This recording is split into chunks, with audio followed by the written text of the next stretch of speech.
Fala galera, tudo bem? Real Madrid na final da Champions, batendo o Bayern de uma forma incrível. Aliás, é incrível como o Real Madrid tem um repertório de formas épicas de superar adversários em grandes mata-matas de Champions nos últimos anos. É um negócio de maluco. E mais uma vez, né, um roteiro dos mais incríveis para superar o Bayern.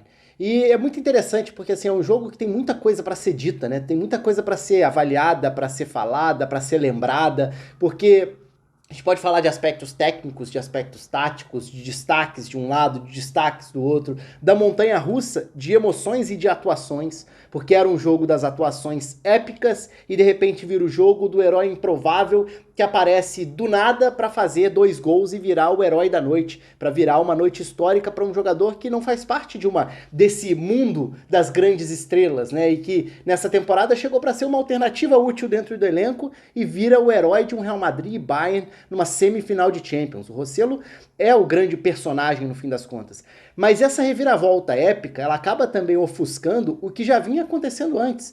As atuações espetaculares do Vinícius Júnior, do Toni Kroos no primeiro tempo em especial, do Manuel Neuer, que com a falha incrível, né, acabou sendo muito cruel, porque a falha do Neuer vai ficar marcada como o momento que dá início à virada, de um jogo em que ele fazia uma atuação fantástica e era um daqueles jogos assim marcantes para a carreira dele.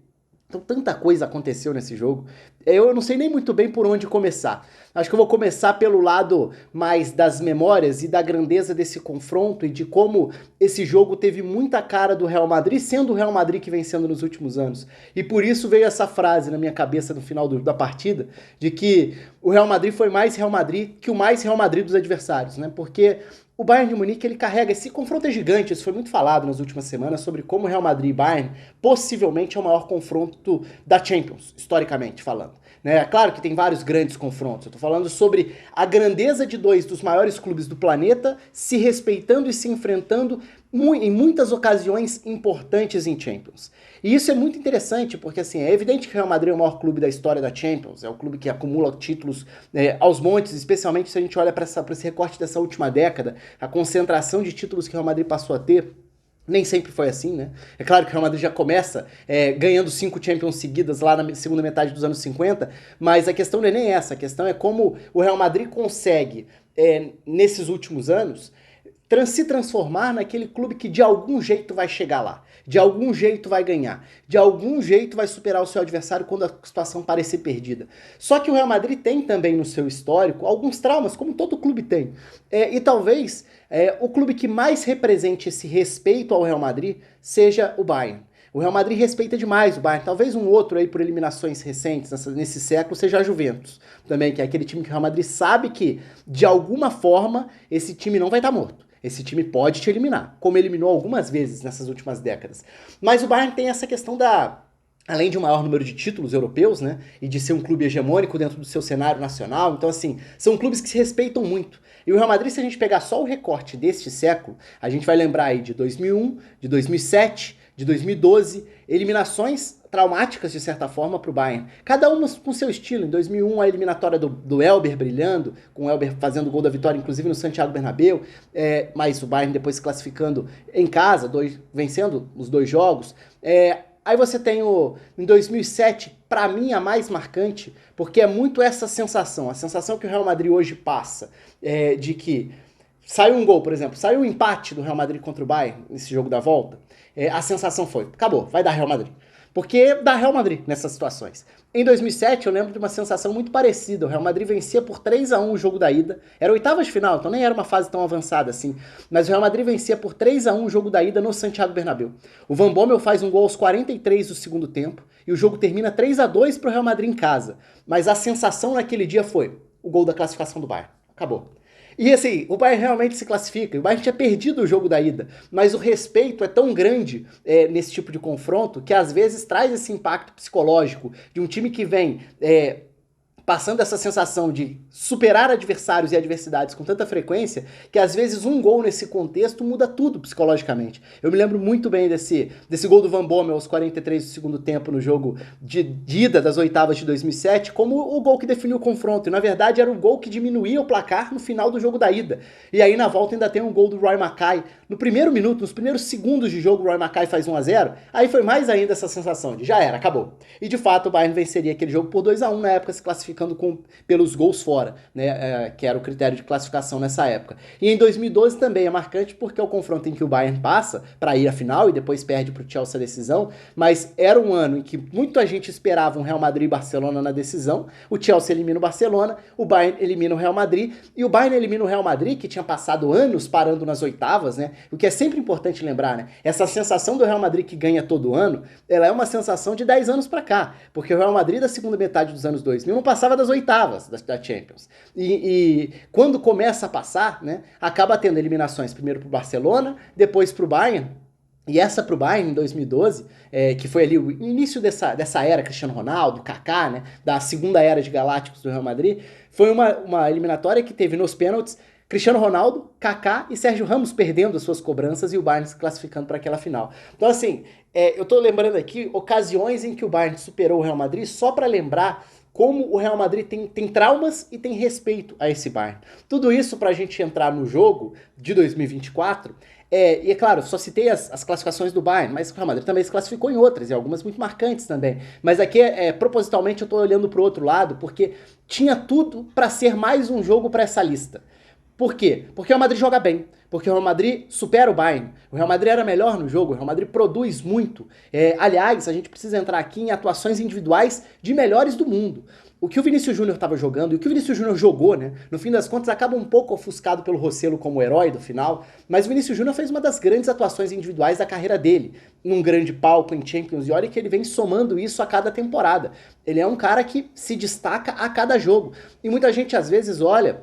E aí eu acho que tem um olhar muito reducionista, que é muito frio e muito pobre até, e muito raso, que é a coisa do quantos gols, quantas assistências, qual foi a contribuição direta dele para gol. E não é só isso, né? Se a gente pega a iniciativa, a personalidade, o Vinícius Júnior no primeiro minuto de jogo de um Real Madrid e Bayern, ele já se comporta como o líder técnico do time, como o cara que vai chamar o Santiago Bernabéu para jogar junto. Então a primeira arrancada dele na esquerda, ele ganha um escanteio e já convoca, e ele é um jogador com essa capacidade hoje, né, de ser esse cara que puxa. Puxa porque esse para mim é um dos grandes méritos da carreira dele, mesmo antes dele deslanchar e se consolidar no Real Madrid. A questão psicológica, eu já falei sobre isso várias vezes, e muitas vezes ele ficava marcado e era muito perseguido mesmo por diversas pessoas, no Brasil inclusive, eu não tô nem falando só sobre episódios de racismo, tá? Eu tô falando sobre questão de perseguição em relação ao desempenho dele.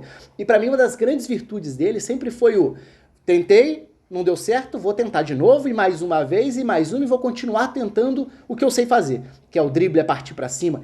É claro que em dado momento, quando ele não estava produzindo muito, você precisava questionar se a melhor decisão era tentar 15, 20 vezes, se isso significa perder a bola e ceder a bola para o adversário, porque isso pode te trazer menos controle dos jogos. Mas hoje, e esse hoje é de alguns anos para cá, Vinícius Júnior já é um dos melhores jogadores do mundo. E ele já é um cara capaz de condicionar qualquer confronto. E ele já é um jogador capaz de, assim, acabar com a noite de um adversário que esteja marcando, como foi o Kimmich nessa noite, como já foi para vários outros, no sentido de ser uma ameaça constante, de partir para cima e de criar situações e de ser a grande válvula de escape em alguns cenários quando o jogo se apresenta mais para um contra-ataque, como muitas vezes é o caso para o Real Madrid, ou de ser também aquele cara que vai ser a constante ameaça do jogo. Então o Real Madrid fez um grande jogo? Fez, em boa parte do jogo fez. Fez um grande jogo porque o Toni Kroos faz uma temporada que é uma das melhores, se não a melhor da carreira dele, uma temporada também de um dos melhores jogadores do mundo.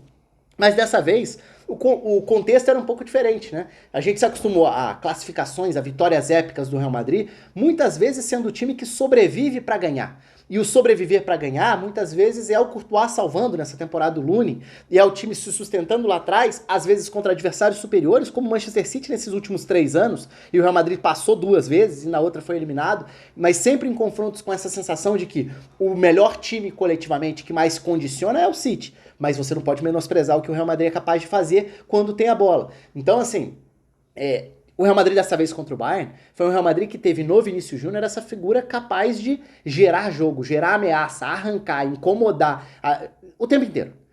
E ele estava fazendo uma partidaça, mesmo que não tivesse gol, mesmo que não tivesse assistência, mas se a gente olhasse para a sensação que ele passava, era muito nítida. Ali tá o cara diferente em campo. E num Real Madrid e Bayern, numa semifinal de Champions, você ter esse olhar tão nítido de que ali tá o cara que você vai tocar a bola e vai procurar o tempo inteiro porque a todo momento vai sair alguma coisa, é um sinal de que a gente está falando indiscutivelmente de um dos melhores jogadores do mundo, tendo uma atuação de um dos melhores jogadores do mundo. Só que, do outro lado tinha outro, né? Do outro lado tinha o Neuer. E o Neuer fazia uma das grandes atuações de Champions também da história. Então eu até brinquei, e foi um jogo muito dessa montanha-russa, então assim, o pessoal gosta de ficar falando no Twitter em especial, zicou, não sei o quê. E aí muita gente vai falar, não apaga o tweet, não sei o quê. Eu acho que não faz nem sentido apagar, porque o legal é o registro daquele momento e do que representava naquele momento. E quando o Bayern faz 1-0 no Real Madrid, eu tuitei, aliás, eu até esperei alguns instantes, porque logo depois tem o gol anulado, que é checado com a falta do Nacho e tudo. Eu até esperei esse gol ser anulado, e foi bem anulado, claro, mas pra tuitar isso, justamente para não correr o risco de queimar a língua logo na sequência. Mas eu achava que era algo que precisava ser destacado, que é para usar a frase, quem com Courtois fere, com Neuer será ferido. Foi a frase que eu usei brincando, evidentemente, porque tinha todo o contexto que o Real Madrid geralmente causa nos adversários. Mas dessa vez, do outro lado estava o Bayern. E o Bayern talvez seja, e aí por isso a frase lá do início, que eu falei que o Bayern o Real Madrid foi mais Real Madrid que o mais Real Madrid dos adversários, porque o Bayern é um Real Madrid nesses cenários. No maior sentido possível de elogio, porque é o Real Madrid dos últimos anos, que se recusa a ser eliminado e que muitas vezes é superado, muitas vezes é inferior, muitas vezes é bombardeado, mas de alguma forma se mantém vivo e pode se classificar a qualquer momento.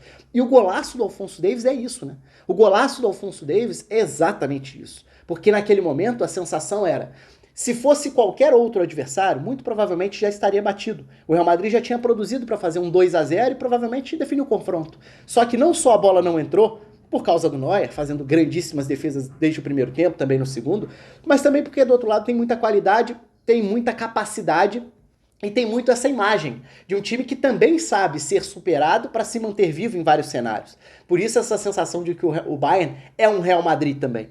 E o gol, que aliás é um belo de um gol, né? Ele nasce de um giro muito bem feito em espaço reduzido do Musiala, que dá sequência a um contra-ataque que tem um Harry Kane entrando naquele modo organizador, lançador, que o Harry Kane é um 9 com uma capacidade rara de organização e de acionar pontas em profundidade.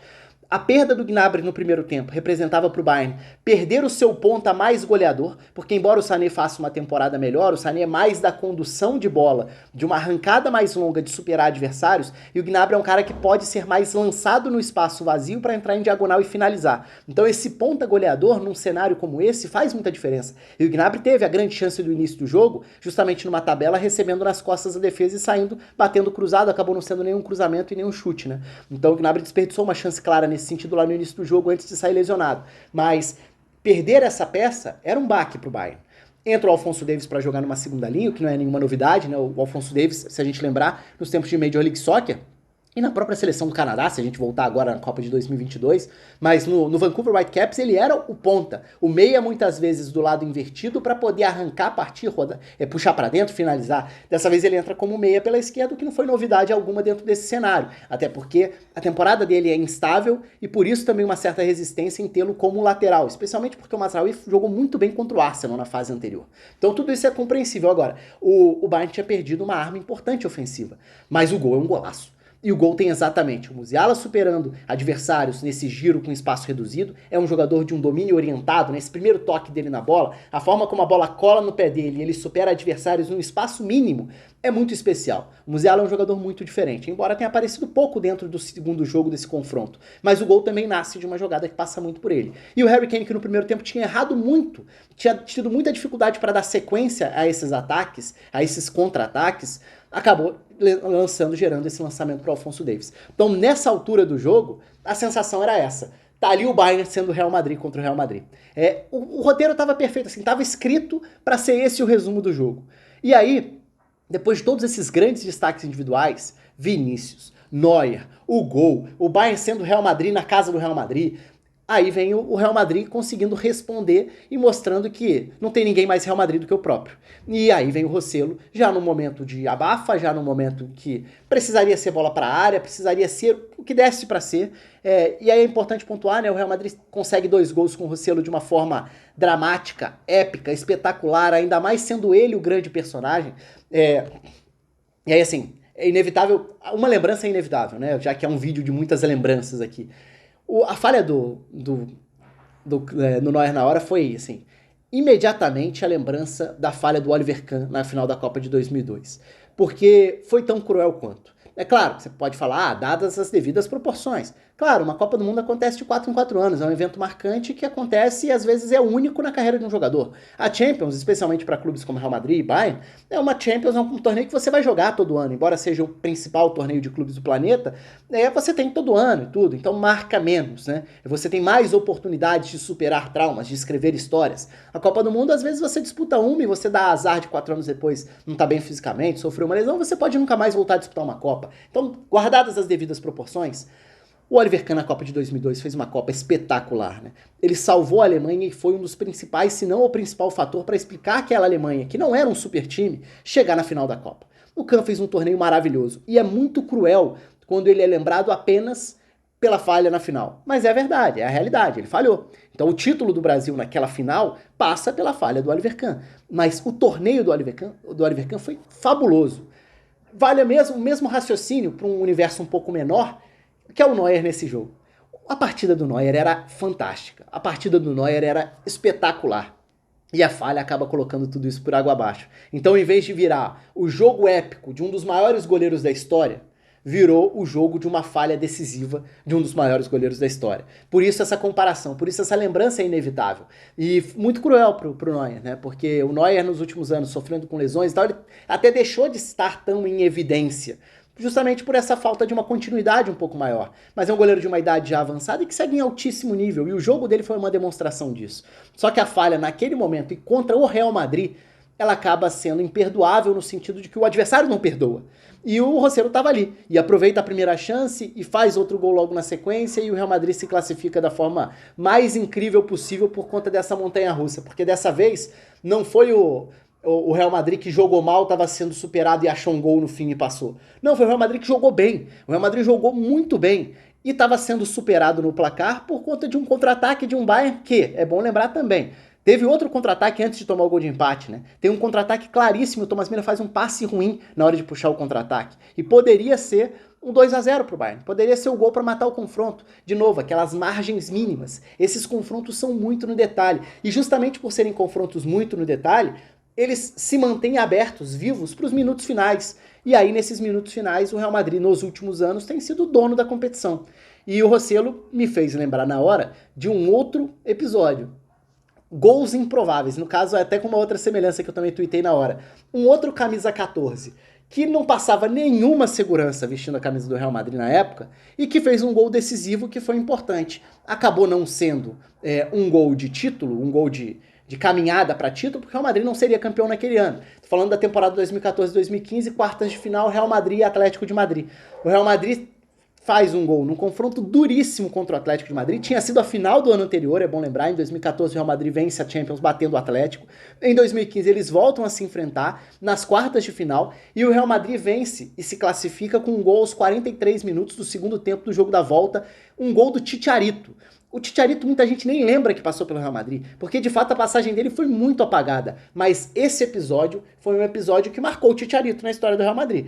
Embora o Real Madrid depois não fosse adiante, né? Já que aquele ano o Real Madrid acaba caindo para a Juventus, mais um dos tantos episódios aí de Real Madrid e Juventus, e mais um dos tantos episódios de expectativa por uma final entre Real Madrid e Barcelona que acabou sendo frustrada, né? Que é uma história da Champions à parte. O número de vezes em que todo mundo imaginou que a final pudesse ser Real Madrid e Barcelona e ela não aconteceu e nunca aconteceu. Então, em 2015 acaba sendo o ano da tríplice coroa do Barcelona do Luiz Henrique batendo a Juventus na final. E o Real Madrid nas quartas tinha superado o Atlético com um gol do herói improvável, daquele famoso nunca critiquei, que era o Chicharito em campo fazendo um gol incrível. e dessa vez o Rossello faz 2, o que aumenta o peso, né? Eu até brinquei com isso também, sem nenhum menosprezo ou nenhum desrespeito, né? O Rossello foi um jogador que teve uma passagem importante pelo Real Madrid Castilha, depois teve uma carreira em que ele rodou bastante em clubes de uma prateleira abaixo, né? Não só na Inglaterra, não só na Espanha, passou pela Inglaterra, passou pela Alemanha. Um jogador rodado, mas não num primeiro nível da Europa, que chega ao Real Madrid para ser, em tese, o 9 do elenco depois que o Benzema sai. Então aí acaba entrando uma outra brincadeira que eu fiz também no Twitter, que é a brincadeira do... O Real Madrid não tem mais Cristiano Ronaldo, não tem mais Benzema, e aí de repente aparece o Rossello. E é um pouco disso, né? A forma como o Real Madrid consegue projetar heróis, sabe-se lá de onde, como. E o Rossello é um pouco isso, porque ele é um cara contratado, não para ser o substituto do Benzema, obviamente. Ele é o cara contratado para o Real Madrid ter alguém com esse perfil de 9 no elenco. Como tentou nos últimos anos ter o Mariano. Mariano foi um jogador que foi uma tentativa semelhante a essa. Como o Real Madrid já sempre teve um pouco esse perfil do 9 nada badalado, o 9 da base, o 9 que é um 9 barato, que tá ali no banco para ser uma alternativa eventual. A gente se acostumou nos últimos 10, 15 anos ao Real Madrid, que quase sempre tinha outras opções, né, importantes. O Real Madrid tinha uma época que alternava Higuaín e Benzema, por exemplo. Depois tinha o Morata como reserva ao Benzema. O Real Madrid tinha, e que o Morata também tinha surgido na base, é bom lembrar, né? Então também era um que tinha sido formado dessa forma. Mas se a gente volta no tempo, o Real Madrid teve o Portilho durante um bom tempo como um reserva, que até era meio talismã, assim, em alguns momentos, entrava, fazia alguns gols e tudo. Então o Real Madrid geralmente tem essa figura desse 9 meio alternativo que fica no banco. O Rossello é isso numa temporada em que o Real Madrid não tem 9 exatamente, né? Porque passou a jogar sem esse 9, que é um dos grandes méritos do Ancelotti na temporada. Aliás, para falar um pouco sobre, embora aqui tenha sido muito mais um vídeo sobre o acontecimento, o histórico, as lembranças, os personagens desse jogo do que exatamente uma análise mais tática do jogo, o Bellingham dessa vez jogando como meia pela esquerda, né? Então Vinícius e Rodrigo. Rodrigo foi quem esteve abaixo dessa vez, se a gente pensa no Real Madrid como um todo. O Rodrigo dessa vez esteve um pouco abaixo. Acho até questionável ali o momento e algumas das substituições no segundo tempo. Mas o Bellingham dessa vez tendo que se superar, né? A Tati Mantovani trouxe a informação durante a transmissão na TNT falando sobre ele tá jogando com infiltração, ou seja, tá jogando no sacrifício e ainda assim participando bastante. A questão da participação dele tem muito a ver com a posição do campo em que ele é escalado, né? Eu já falei disso em outros vídeos. É um Bellingham mais relacionado à definição de jogadas, mais avançado, quase como um atacante, ou um Bellingham mais meio campista? Dessa vez foi um Bellingham meia pela esquerda, que tinha um papel importante, porque ele estava batendo de frente ali com o Kimmich, né? Como lateral direito. Embora o Kimmich tenha sofrido muito com o Vinícius Júnior, o Kimmich com bola é um dos jogadores mais importantes do Bayern, mesmo tendo virado lateral novamente. Então, o Bellingham tinha uma importante tarefa de fechar um lado esquerdo de linha de meio campo e ao mesmo tempo de ser um jogador que flutua pelo campo e aparece como alternativa com bola em vários momentos. Então acho que dessa vez foi uma boa partida do Bellingham. Claro que ofuscado pelo que o Vinícius fez, pelo que é a temporada do Toni Kroos, pelo que o Neuer fazia, aquela história de ir de herói a vilão e tudo, e com um herói improvável que foi o Rossello. Quanta coisa, né? Olha quanta coisa não dá para extrair de uma grande noite de Champions. E daria para ficar falando aqui por mais muito tempo, resgatando memórias, exaltando o tamanho desse confronto, e acaba que o Real Madrid passa e vai enfrentar o Borussia Dortmund nessa decisão. Real Madrid e Borussia Dortmund já fizeram alguns jogos marcantes de Champions, né? Algumas lembranças são imediatas, de repente até posso fazer alguns vídeos específicos aí até a final da Champions, lembrando alguns desses confrontos marcantes entre as equipes. O espaço está aberto aí para vocês, inclusive para sugestões de vídeos também. Quero ficar de olho nessas sugestões para gravar vídeos nessas próximas semanas, se tiver tempo. É isso, os comentários estão abertos, um abraço para todo mundo, até a próxima.